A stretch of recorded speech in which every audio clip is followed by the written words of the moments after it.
बच्चों मैं आप लोगों के साथ डिस्कस कर रहा हूं सबसे पहले क्वेश्चन नंबर 3 जो मेरा होमवर्क का क्वेश्चन था, बट मैं सबसे पहले 3 डिस्कस कर रहा हूं आप लोगों के साथ। जो आपका इसमें डाउट होगा वो हम डिस्कस करेंगे, बट पहले इसका सॉल्यूशन करते हैं कि इसका सॉल्यूशन क्या है, ठीक है ना। क्वेश्चन नंबर 3 पेज नंबर 8.48 पे लीजिए, क्वेश्चन नंबर 3 को डिस्कस करेंगे। जर्नल एंट्री ही करनी है हमें, जर्नल एंट्रीज। किसकी जर्नल एंट्रीज करनी है? डिसोल्यूशन ऑफ पार्टनरशिप फर्म, हमारे फर्म का डिसोल्यूशन हो रहा है उसकी जर्नल एंट्री करनी है। चलिए तो पहले पढ़ते हैं क्वेश्चन नंबर 3 क्या कह रहा है। कह रहा है पास journal entry of the following, pass journal entry for the following. Realization expenses 15,000 were to be made by Rahul, a partner, were paid by the firm. ठीक है। नेक्स्ट ट्रांजेक्शन है Ramesh, a partner, was paid remuneration 25,000 and he was to meet all expenses. See adjustment है हमारी, Anuj, a partner, was paid remuneration 20,000 and he was to meet all expenses. Firm paid and expenses 5,000.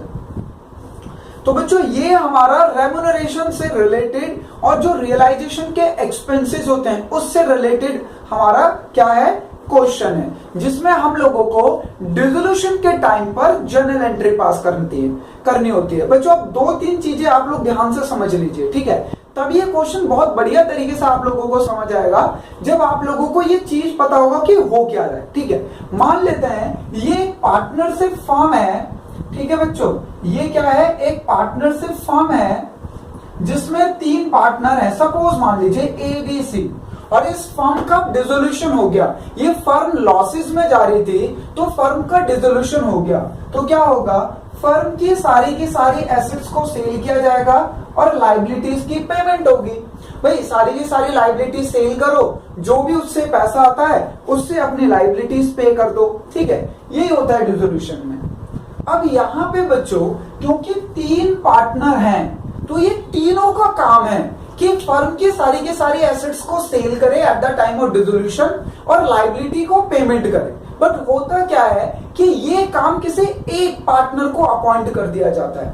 अब वो partner free में तो appoint होगा नहीं। भाई जो तीनों पार्टनर थे प्रॉफिट शेयरिंग रेशो में सबसे जो वर्किंग था वो भी तीनों का सेम था, तो अब जब डिसोल्यूशन की बात आई तो तीनों मिलके क्यों नहीं कर रहे हैं, सिर्फ अकेला A ही क्यों कर रहा है या अकेला B ही क्यों कर रहा है। ऐसे तो वो मना कर देगा कि भाई ये फर्म की रेस्पॉन्सिबिलिटी हम तीनों की थी, ठीक है। जब सही चल रही थी तब भी, अब हमने डिसाइड किया कि डिसोल्यूशन करेंगे तब भी, तो हम तीनों को ही काम करना पड़ेगा इसमें। तो बच्चों यहाँ पे जो सारी की सारी एसेट्स को सेल किया जाएगा वो भी तीनों मिलके करेंगे और जो लाइबिलिटी की पेमेंट होगी वो भी तीनों मिलके करेंगे। बट होता क्या है कि सारे पार्टनर्स ना टाइम डिवोट नहीं कर सकते, तो वो इनमें से तीनों अपनी म्यूचुअल अंडरस्टैंडिंग के साथ, म्यूचुअल एक्सेप्टेंस के साथ किसी एक को अपॉइंट कर लेते हैं। जैसे एग्जांपल समझ लीजिए, इसमें बी को अपॉइंट कर लिया, इन तीनों ने मिलके, अच्छा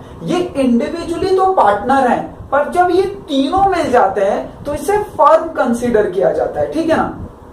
तो अब ये फर्म ने डिसाइड किया है कि बी को अपॉइंट कर दो, ये सारी के सारी एसेट सेल करेगा और सारी की सारी लाइबिलिटी की पेमेंट करेगा। अगर बाद में कुछ पैसा बचेगा तो वो हम तीनों अपने रेशो में जैसे भी हमने डिसाइड किया था, जिसका भी जो भी हिस्सा बनेगा वो लेके चले जाएगा। ये तो हमारा डिसोल्यूशन का कॉन्सेप्ट है। अब यहाँ पे हमने जो बी को अपॉइंट किया है तो बच्चों तीनों पार्टनर ने मिलके अपॉइंट किया है, यानी ए ने भी, बी ने भी, सी ने भी। किसको अपॉइंट किया? बी को ही।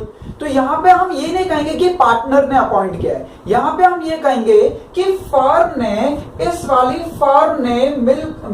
ने बी को अपॉइंट किया है डिसोल्यूशन के टाइम पे सारी के सारी एसेट्स को सेल करने और लाइबिलिटी पे करने में। और इस ड्यूरेशन में जो भी खर्चे होंगे, एक्सपेंसेस होंगे, भाई जब आप अपनी एसेट्स को बेचोगे तो खर्चे होंगे, लाइबिलिटी की पेमेंट करनी होगी तो खर्चे होंगे। सर हम एसेट्स को सेल करेंगे तो हमारे खर्चे क्यों होंगे और लाइबिलिटी की पेमेंट करेंगे तो खर्चे क्यों होंगे ना। डिसोल्यूशन के एक्सपेंसेस होंगे बच्चों, ध्यान से समझो। आपके फर्म में एक फर्नीचर रखा हुआ है, ठीक है। तो आप ऐसा तो है नहीं कि वो पर्सन जिसको खरीदना है वो आपके फर्म में आ जाए। हो सकता है कि वो कहे कि मुझे यहाँ पे डिलीवर करा दीजिए, मैं खरीदने के लिए तैयार हूं, ठीक है। तो आपको वहां तक डिलीवर करना पड़ेगा। तो जो डिलीवरी के चार्जेस होंगे या आपको ही तो ट्रांसपोर्ट आप यूज करोगे, तो वो ही सब होते हैं एक्सपेंसेस। आपके क्रेडिटर हैं तो आप क्रेडिटर को जाके पेमेंट करोगे। मान लो आपका एक क्रेडिटर दिल्ली में कहीं रहता है एक कोने में, एक दूसरे कोने में रहता है, तो आप जाके उसे पेमेंट करोगे ना, या ऑनलाइन पेमेंट करोगे। तो इससे रिलेटेड जो भी एक्सपेंसेस होंगे तो उसे ही कहा जाता है बच्चों डिसोल्यूशन एक्सपेंसेस या रियलाइजेशन एक्सपेंसेस, या आप कह सकते हो winding up expenses. Winding up का मतलब यहाँ पे है कि फर्म बंद हो रही है, उसके क्या खर्चे हुए, ठीक है ना। तो अब सारा खेल यहाँ पे आके रुक गया कि सर ये एक्सपेंसेस का तो खेल है, ये एक्सपेंसेस का क्या खेल है बच्चों। इन रियलिटी जो भी डिसोल्यूशन के एक्सपेंस होते हैं वो फर्म का एक्सपेंसेस कंसीडर करे जाते हैं। किसके एक्सपेंस कंसीडर किए जाते हैं? फर्म के। कि भाई जब हमारा फर्म का डिसोल्यूशन हो रहा है तो जो एसेट्स एंड लायबिलिटी सेल हो रही है उसको सेल करने में, एसेट्स को सेल करने में जो खर्चे हो रहे हैं वो फर्म के खर्चे हैं, ठीक है। अब अगर हमने किसी पार्टनर को अपॉइंट कर लिया ये काम करने के लिए, तो वो पार्टनर कर रहा है, इंडिविजुअली सारे पार्टनर नहीं कर रहे हैं, पर्टिकुलर एक पार्टनर को अपॉइंट कर लिया है, तो उसको भी कुछ देना पड़ेगा। नहीं तो कोई पार्टनर फ्री में थोड़ी ना करेगा काम, तो इसको भी जो देना पड़ेगा वो भी तो एक्सपेंसिव हुआ एक तरीके से फर्म के लिए, वो भी एक्सपेंस हुआ।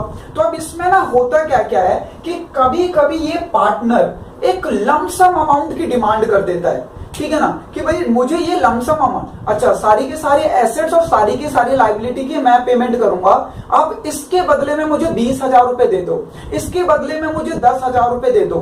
तो हम कहते हैं भाई जो खर्चे होंगे फिर वो कहता मैं देख लूंगा, ठीक है ना, वो खर्चे मैं देख लूंगा। तो यहाँ पे क्या हुआ कि एक एग्रीमेंट हो गया कि हमने एक पार्टनर को अपॉइंट किया। अब हमें नहीं मतलब वो एसेट्स को कैसे सेल कर रहा है, वो लायबिलिटी की पेमेंट कैसे कर रहा है, वो जैसे मर्जी करे, और उसके रिगार्डिंग में जो भी खर्चे होंगे, चाहे ट्रैवलिंग का एक्सपेंस हो, चाहे आपका कोई भी एक्सपेंस हो, ट्रांसपोर्ट का एक्सपेंस हो, वो उसकी जिम्मेदारी है, ठीक है। बट हाँ, हम उसे एक एग्रीमेंट वाली जो अमाउंट है वो उसको पे करेंगे और बाकी सारे वो खर्चे वो देखेगा। तो अब यहाँ पे क्या होता है कि बच्चों इन्हीं जर्नल एंट्री में आपको कंफ्यूजन क्रिएट कर दी जाती है, ठीक है ना। इन्हीं में कंफ्यूजन क्रिएट करके एक बहुत बढ़िया क्वेश्चन बन जाते हैं, तो आप समझ ही नहीं पाते क्या होते हैं। इन रियलिटी रियलाइजेशन एक्सपेंसेस, अगर फर्म रियलाइजेशन एक्सपेंस को पे कर रही है तो उसकी जर्नल एंट्री ये होती है, realisation account debit to bank, ठीक है ना, realisation account debit to bank. अब अगर हमने किसी पार्टनर को अपॉइंट कर लिया है कि भाई आप डिसोल्यूशन कराओ, हम आपको कुछ कमीशन दे देंगे या कुछ रेम्यूनरेशन दे देंगे, आप पे कर देना, मतलब ये काम कर दो, तो भाई उस पार्टनर को जो देंगे हम वो भी यही होगा। रियलाइजेशन अकाउंट तो डेबिट होगा ही होगा बच्चों। बैंक की जगह हमारा पार्टनर का नाम हो जाएगा जिस पार्टनर के बारे में बात हो रही है। तो ये सिंपल जर्नल एंट्री है बच्चों, बिल्कुल सिंपल। कंफ्यूजन इन्हीं में क्रिएट होती है, ठीक है। अगर हम एक्सपेंस को पे कर रहे हैं, ठीक है, कौन पे कर रहा है? फर्म। तो होगा realisation account debit to bank, हमने पे कर दिया। चाहे तो आप कैश अकाउंट यूज कर लो, चाहे बैंक अकाउंट यूज कर लो, सेम ही बात है, ठीक है। अगर वो बोल देता है कि भाई हमें नहीं पता एक्सपेंसेस वगैरह का, हमने तो पार्टनर को अपॉइंट कर लिया है, हम पार्टनर को एक लमसम अमाउंट दे देंगे और पार्टनर देखे, तो बच्चों एंट्री होगी रियलाइजेशन टू पार्टनर, ठीक है। अब इन्हीं में थोड़ी सी कंफ्यूजन क्रिएट होगी जिसको हम क्वेश्चन नंबर 3 में समझने वाले हैं। इसका एक एग्जांपल देता हूं, ठीक है। जैसे सपोज मान लो बच्चों मैंने एक एग्जांपल दिया, दोनों एक ही एग्जांपल को दो तरीके से समझेंगे। मैंने कहा कि भाई आप लोग अपनी पार्टी कर लो, ठीक है, आप लोग पार्टी कर लो, पार्टी मेरी तरफ से, ठीक है। पार्टी किसकी तरफ से? मेरी तरफ से। तो आपने बोला कि ठीक है सर ये चीज मंगा दीजिए, ये चीज मंगा दीजिए, ये सारी चीजें मंगा दीजिए। तो मैंने सारी चीजों के लिए पैसा पे करके वो सब कुछ मंगा दिया और आप लोगों ने खा लिया, पार्टी खत्म हो गई। तो यहाँ पे जो बच्चों खर्चा हुआ पार्टी के रिगार्डिंग वो मेरा एक्सपेंस है, तो मैं क्या करूंगा? पार्टी एक्सपेंस, ठीक है ना, मतलब पार्टी का एक्सपेंस है। अगर रियलाइजेशन के थ्रू कर रहे हैं तो रियलाइजेशन अकाउंट डेबिट, और जितनी भी मैंने पेमेंट करी है उसके रिगार्डिंग, आपकी पार्टी को ऑर्गेनाइज करने के रिगार्डिंग, तो मैं कर दूंगा टू बैंक, मेरा बात हो गई खत्म। बट आप में से कोई स्टूडेंट मुझे ये बोले कि सर पार्टी में ये सारी चीज आएगी, आप मुझे सिर्फ 2000 रुपए दे दो। मैंने कहा लो भाई 2000 रुपए पकड़ो, हम देख लेंगे पार्टी का इंतजाम। मैंने कहा बहुत बढ़िया, मेरी टेंशन खत्म। अब ना मुझे कुछ मंगाना है ना कुछ पेमेंट करनी है, मैंने सिर्फ 2000 रुपए दे दिया किसी पर्टिकुलर स्टूडेंट को जिसने डिमांड करी मेरे से। अब वो जाने, पार्टी हो जानी चाहिए भाई, पार्टी हो जानी चाहिए बस। अब मेरी सरदर्दी खत्म। तो मैंने पार्टनर को दे दिए 2000 रुपए। तो एंट्री हुई रियलाइजेशन, क्योंकि मेरा खर्चा तो है ही ना, टू पार्टनर, जिस पार्टनर को मैंने 2000 रुपए दिए। अब इन रियलिटी बच्चों मान लो कि उस पार्टनर को ज्यादा खर्चा करना पड़ गया, तो मेरे से मतलब नहीं है भाई। पार्टी के नाम पर उसने मेरे से 2000 रुपए मांगे, मैंने उसको 2000 रुपए दे दिए। अब मान लो पार्टी जब उसने ऑर्गेनाइज करी तो उसका एक्सपेंस हो गया 2200। तो यहाँ पे 200 जो एक्स्ट्रा आया मुझे उससे मतलब नहीं है, मैं पार्टनर को 2000 रुपए दे चुका हूं बस। ये सिंपल जर्नल एंट्री है, इसी में वो कंफ्यूजन क्रिएट करेगा, बस हम उसी को डिस्कस करने वाले हैं अपने क्वेश्चन नंबर 3 में, ठीक है ना। चलिए तो देखते हैं क्वेश्चन नंबर 3 क्या कह रहा है। पहली ट्रांजैक्शन ए,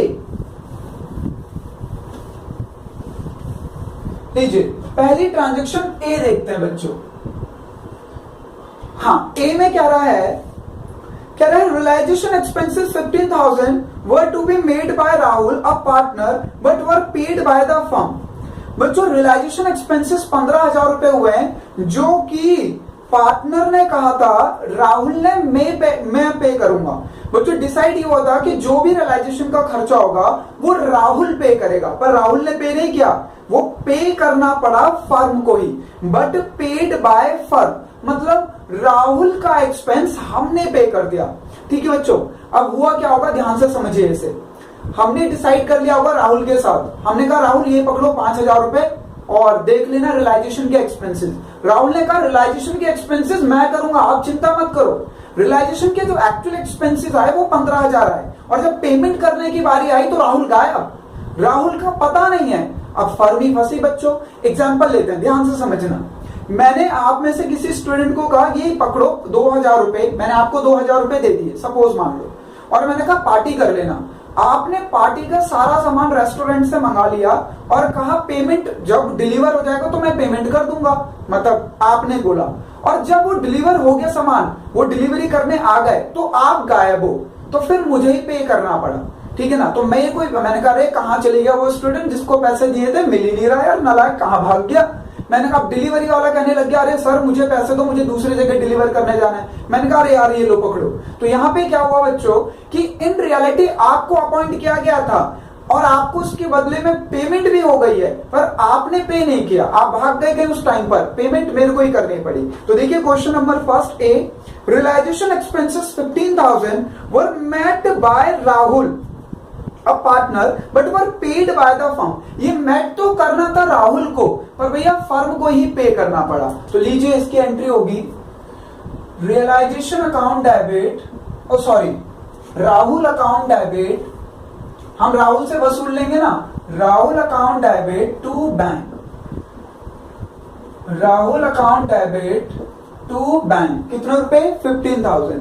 ये बच्चों 15,000 राहुल को पेमेंट करनी थी, मेरे से कोई मतलब नहीं था। ये 15,000 किससे पेमेंट करनी थी, राहुल को, बट राहुल ने पे नहीं किए, मुझे पे करने पड़े, तो मैं राहुल से वसूलूंगा और इन रियलिटी अभी मेरा बैंक बैलेंस डिक्रीज हो गया। ठीक है ना।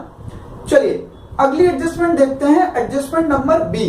क्या कह रहा है, Ramesh a partner was paid remuneration 25,000 and he was met all expenses. बच्चों यहाँ पे हमने रमेश को अपॉइंट किया और रमेश को बोला ये लो 25,000 रुपीज। रमेश कह रहा है ठीक है, अब सारे के सारे ना रियलाइजेशन के एक्सपेंस आप बियर करोगे। वो कह रहा है बिल्कुल कोई दिक्कत की बात नहीं, आप मुझे 25,000 दो। रमेश कह रहा है आप मुझे 25,000 रुपीज दो, मैं रियलाइजेशन के एक्सपेंस पे करूंगा ना, क्या दिक्कत है। हमने कहा ठीक है भाई। तो ये लीजिए रमेश को दे देते हैं बच्चे रियलाइजेशन अकाउंट डेबिट, हमारा खर्चा हो गया 25,000 का, ये पैसे हमने किसको दिए, रमेश को। ठीक है, हम तो उसे कैश नहीं देते बच्चों, हम उसका अकाउंट क्रेडिट कर देते हैं। अगर उसको पैसे देने होते हैं तो उसका अकाउंट क्रेडिट कर देते हैं, अगर उससे पैसा लेना होता है तो पार्टनर का कैपिटल अकाउंट डेबिट कर देते हैं, क्योंकि फाइनल एडजस्टमेंट के बाद हम फाइनल पे कर देते हैं ना, उसे पहले एडजस्टमेंट कर लेते हैं जितना पॉसिबल हो सकता है, फिर उसे फाइनल पे कर देंगे एंड में। ठीक है, तो ये लीजिए 25,000। तो रियलाइजेशन का खर्चा हमारा हो गया, हमने उसे अपॉइंट कर लिया। अब जो भी इन रियलिटी रियलाइजेशन के खर्चे होंगे उससे कोई हमें मतलब नहीं है। मैंने आपको 2,000 रुपए पार्टी के लिए दे दिए, अब पार्टी में आप जितना मर्जी पैसा उड़ाओ, मुझे उससे मतलब नहीं है। बस मेरी लाइबिलिटी 25 की थी जो मैं पे कर चुका हूं, ठीक है ना, जो हमारे बीच एग्रीमेंट हुआ था। चलिए, तो एडजस्टमेंट नंबर सी देखते हैं। सी में क्या कह रहा है बच्चों? सी में कह रहा है Anuj a partner was paid remuneration of 20,000 and he was to met all expenses. हमने बच्चों अनुज को 20,000 रुपीज पे किया, ठीक है, किसके लिए? रेम्यूनरेशन पे किया, कि हमने तुम्हें 20,000 रेम्यूनरेशन पे किया है और अब सारा का सारा रियलाइजेशन एक्सपेंसेस आप मेट करोगे। वो एग्री है, कोई दिक्कत की बात नहीं, ठीक है। Full stop comma, firm paid on expenses 5,000। लो, ये गड़बड़ हो गई। ये गड़बड़ कैसे हुई? ये गड़बड़ हुई, सबसे पहले हमने जो अनुज को अपॉइंट किया कि भाई रियलाइजेशन के सारे एक्सपेंसेस डिसोल्यूशन के टाइम पर आप करोगे, आपको 20,000 रुपीज हम दे देंगे एज ए रेम्यूनरेशन। वो एग्री हो गया और कहने लग गया कि ठीक है, मैं ना सारे के सारे जो भी आपके रियलाइजेशन के एक्सपेंसेस होंगे वो मैं पे करूंगा, ठीक है। ये हो गया था सेटलमेंट। हमने उसको 20,000 रुपए की पेमेंट भी कर दी। तो ये लीजिए, इसमें 2 एंट्री होगी।